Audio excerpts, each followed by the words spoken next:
It's so nice to meet you. Thank you. Thank you for doing this. So when I was told I was going to do this panel with the creative director of NASA, my first thought was, NASA has a creative director? What is your job? This is so cool. What do you do? And how did you find out that this was a job one could have? Well, yeah, all good questions. So yeah, we have a creative director now. This isn't a position that had existed for a long time. Okay. In the 70s, we had Richard Daney who helped design the logo type, the worm is what we call it. That's the NASA lettering that all run into each other? The red squiggly logo type. And he was on board as a contract art director for 10 years, but since then it's been a position that's been kind of decentralized. Okay. And we brought back the worm in 2020, and there was a moment where it was clear that we needed some brand guidance. I was working at Jet Propulsion Lab at the time, and they decided to open up this position at headquarters that I've been working since. So talk to us about some of your highlights, other than the worm, which is excellent, some of the cool things that you've gotten to do. The history of creative teams and technology and science and engineering kind of teams working together at NASA goes back all the way to the beginning. The first A in NASA is aeronautics, which is where we got our start. All of our original astronauts are test pilots. And as we got further from the Earth's surface, through aeronautics, our creative teams had to work with the engineers to catch up, right? So that meant inventing new types of cameras and high-speed photography to capture events, or even to capture things like what it looks like when you break the sound barrier, those types of things. So that goes back a long way. Today we have people who work in all kinds of creative disciplines, from people who have fashion backgrounds who sew thermal blankets. We have model makers. We have glass blowers. We have all kinds of creative folks. And I have a few examples of the projects that I think best embody some of the work we do and that I'm most proud of that people might not be aware of. One of is this piece we're looking at here, which is called the Orbit Pavilion. And one of the challenges we have at NASA is a lot of the stuff we do, you don't have a tangible relationship with. It's things you can't see. So we built this kind of temple that celebrates our Earth monitoring satellites. And when you enter the temple, the pavilion, this kind of Nautilus shell, you're surrounded by 360 speakers that are sonifying the data coming back from those spacecraft. And in real time, you can hear the spacecraft pass above your head. They're all like harmonically toned, so it's kind of this endless opera or like a symphony that's playing. And it really became this beautiful moment where people could, stumble into something and be surprised and delighted. Where is that located? That was at the Huntington Gardens in Pasadena. Oh, cool. Okay. And it was meant to be there for 3 months, and it was so successful they kept it for 5 years. But it originally was part of a project with an outside sponsor that was for a conference here in New York, actually. That's awesome. I mean, but the NASA stuff is so intrinsically cool, and when you think about nostalgia core and just the original branding is so awesome. Why is it important to have some sort of cohesive message and branding other than we go to the moon, like mic drop, we're awesome, and NASA? Well, I mean, as cool as we all think it is, not everybody knows what we're doing all the time. So, there's these great moments where our mission teams have been working and speaking to their academic audiences, and part of the role of our creative communicators is to meet them at the moment when that project is meeting the public and the rest of the world. And we have a requirement to sort of speak at a 9th grade level and to take these dense piles of information and organize them into consistent communication so people become familiar with the mission. We try to have a strong visual presence that represents those missions where we can. And it helps just with connection and recognizability, of course. I want to talk to you about Artemis, which just happened and was a huge moment. And not only were people really excited for this idea that NASA is going back to the moon, but I feel like there was a hype around it because it coincided with this very big movie, Project Hail Mary. All right. And all of a sudden, everybody was thinking about space. Does that factor in when you're trying to get attention for missions like this? Do you capitalize on that? Do you have to be careful what you do with that? Like, explain to us about co-branding opportunities and where the line is and how you like to treat those. Yeah, so our brand uniquely is managed by the Code of Federal Regulations. Oh, I didn't know that. It's like updating the logo isn't a matter of just deciding it's updated. We have to go back to the federal government and have things rewritten. Which is always a really nice, efficient process with no red tape whatsoever. Yeah. Okay, great. CFR 141221, if you want to look it up. So co-branding doesn't exist. Okay. We can't. NASA cannot appear to endorse anything, right?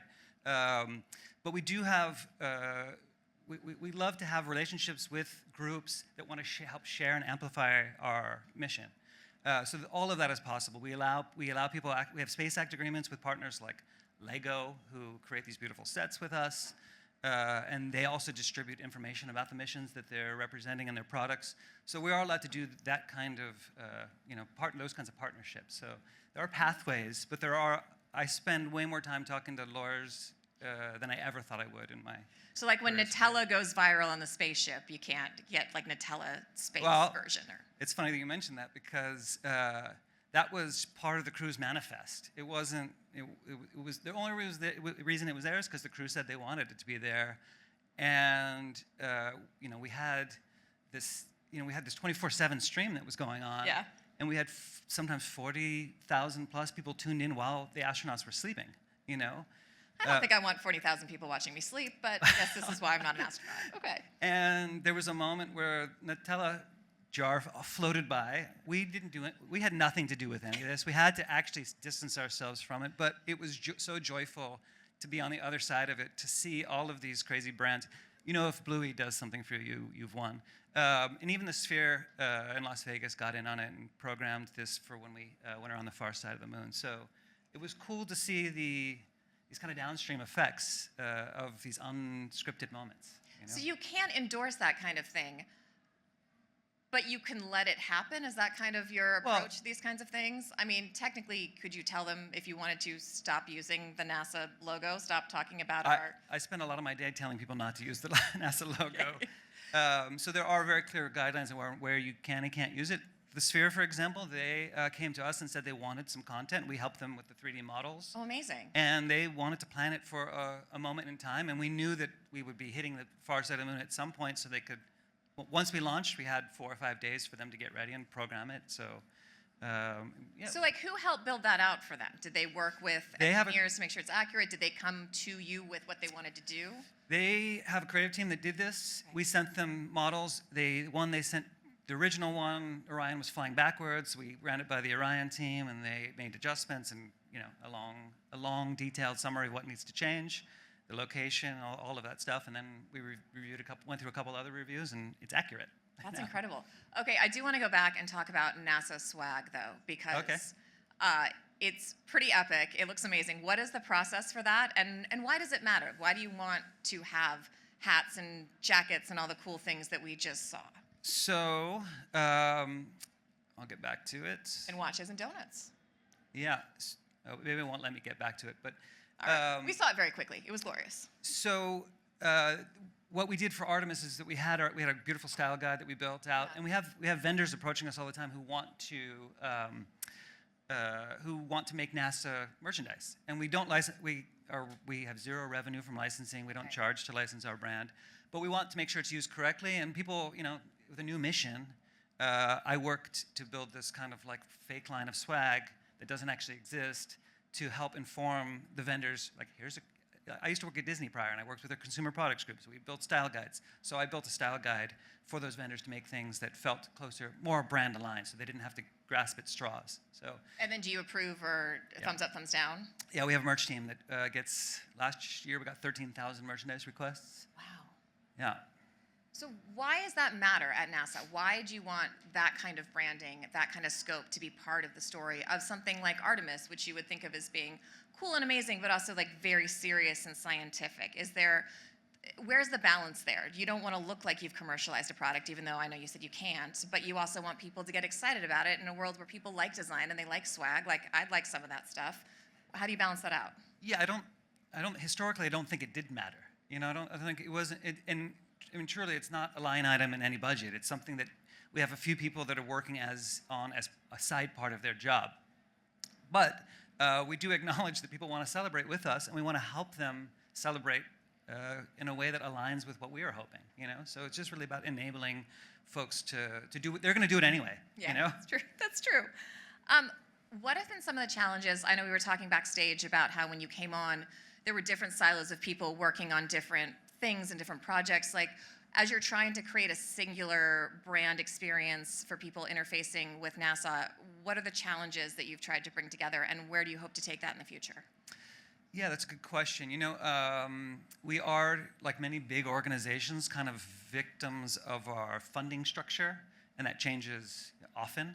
And also our organizational structure. So there tend to be, historically, there have been a lot of silos where a small part of a project might have an outsized communications budget. And so they're screaming about their small part, but the audience doesn't understand the whole. So, if you look at Artemis, it was, we had the SLS team who make the rocket, and then we have the Orion team who do that work. We have the ground crew who do launches, and they're all kind of communicating in their own way. And my job was to kind of help everyone zoom out a little bit and remind them to have empathy for our audiences who don't know what all of these acronyms mean and who think about this as they know NASA. They're just starting to learn about Artemis. Yeah. They don't know about your three-letter acronym down here yet. So we'll get there, but we have to zoom out a little bit. And it's very easy to do things that are very specific at NASA. It is difficult sometimes to do things that benefit everybody, because of that funding structure. So are there things you have your eye on that you're trying to pursue that are in that more difficult sphere? That's a good question. I think that design as a functional organization would be one of those things where we took all of the communicators that were all over the place and had a way to organize ourselves outside of those direct funding structures, kind of informally, would be top of the list, I think. When you look at the different tools that you can use to create this message on all the different platforms, are you using AI? Are there places that NASA utilizes this? And then what are the guardrails or the limits for where you don't want to use this as a scientific institution? You don't want flat earthers coming at you and saying, well, this is all computer generated, but I imagine there are ways that you can utilize that to tell your story. Yes, so our mandate internally is, on the communication side, is that we use real things first. NASA has an endless amount of data and images and visualizations, and there's no reason to generate something if it already exists. Yeah. And then when we do use generative tools, they're labeled so intensely that people don't want to use them, generally. What do you mean? Oh, we want to be clear. Our brand is built on truth, and we have enough people who don't believe the things that are true about NASA's work, that we want to make sure when we're putting things out there that they are the real thing and they're not confused with something that might not be real. Generally we've stayed away from it in our creative imagery, but I know that our internal teams are using it for the production, it's like obviously a lot of interview videos, making those cuts happen and those edits happen quickly. Oh, interesting. It's a great use of it. Or I think that what I'm excited about with this 24/7 streaming that we had is we didn't have a way to log and capture and tag content as it was coming in, automatically. That's a very laborious manual process, and I could see it being Copy Moonjoy, it was a moment that happened that was unscripted. I don't know if you guys were paying attention, but there was a moment where... Yeah, for those of us who don't know what that is. So Moonjoy there was a moment where Commander Wiseman was relaying to comms with his own eyes what he was seeing, that he'd run through a simulation hundreds of times, and the excitement in his voice was undeniable.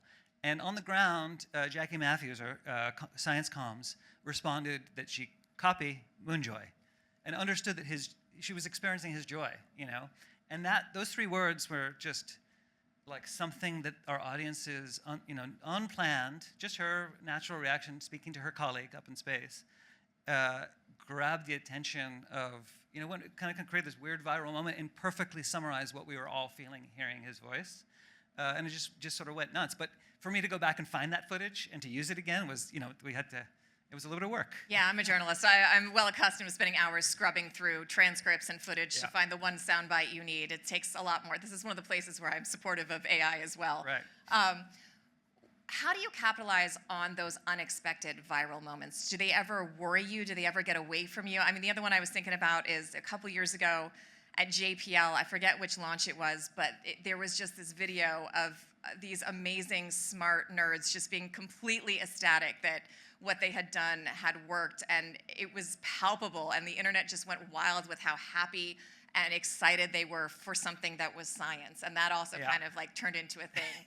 So where do you lean into that, and where do you hold back and just kind of step away? Well, I generally think our perspective isn't usually from a place of how do we capitalize on something. it comes from a place of like, how do we best use this moment to inform and educate our audiences? You know, with the Moonjoy, our team quickly, I mean, we're small teams. They were working their butts off, but they created a video that was a response video that people who were, what's Moonjoy? And it captured just these brief moments that led up to this thing that happened, right? And it was kind of an explainer video, almost like a New York Times-y kind of explainer video that responded. So that was one way. And if things are, like all of the slides I shared with all of that, Instagram response, social media response, our job was to just get out of the way. You know, that's the best thing you can do. And obviously, like, sometimes there is damage control that needs to be done for brands when things don't go the right way, but mostly it's letting it play out and we're not trying to win the internet. That's not our job. You know, our job is we have a charter. It's to reach the largest practicable audience possible. So we follow that charter. But the methods by which to do that have changed very rapidly over especially the past 10 years. So as you look more to the future and we look at going to Mars or going further into space, and you expand beyond Mars merch, which I want, and we'll talk to you about afterwards. We have some. Perfect. Where are the places that you hope that there's growth in your field and that you hope that NASA is really using? What channels do you think are going to be the most successful to keep people interested in space, especially at a time when it is expensive and it can be hard to justify to the average person why we're spending this money now doing this thing that just seems so far, literally and mentally, from what they're experiencing in their day-to-day? Yeah, I mean, meeting the space fans is easy, and we're aware of that. And we are trying constantly to reach new audiences that may not get our message, and we do that through, all kinds of outreach programs and through STEM engagement. Even like with that Lego set, we used it to have a build along on Twitch, which which had a huge, like, that's an audience we don't normally reach. And it was huge. It was a good moment for us and a good use of the platform at the right time. There was so much space talk on Threads during the mission that NASA joined Threads, in 4 hours got 11 million followers, just because the conversation was there. So we used that. We were waiting for, Threads wasn't something that was in the plan, but we saw that it was important. And those have been these really beautiful, sincere moments where we're able to engage more casually with our audiences, or anyone in this room might get a reply from NASA on Threads. It's pretty impressive to see how they're running that platform. So those are the ways that we do it. I do hope we continue to lower the gates and make things easier. Last year we had a NASA house at South by Southwest, and that was 2 years before that. I spoke at South by, and this giant ticket price to hear NASA people really irked me. So I was like, there's got to be a way to break the wall, and I asked if we could have everyone from NASA who presents inside South by also speak at a library or somewhere publicly. Amazing. We ended up working with the Public Library in Austin to create a NASA house, and we had 20,000 people come through in 2 days. That's pretty cool. I mean, is that just it? Just listening to the audience and staying nimble and being as reactive as the scientists have to be to make these missions happen? Yeah, it also takes a lot of will and people not listening to the people telling them no. And people who are crafty with funding, because that was all stuff that happened with very little funding, and we had great partners that helped us with it. So. All right, we got like 30 seconds left. What haven't I asked you? Anything else you want to share with our audience? Oh, geez. You're turning the tables. The floor is yours as the clock is ticking down. I would encourage everyone to listen to the astronauts and hear everything that they have said recently about their experience has been so humbling, and you never hear them speak. You never hear them say "I." They answer collectively with everything, and that teamwork is what we really celebrate. Thank you so much, David. It was really nice chatting with you. Thanks, everybody. Thanks, everybody.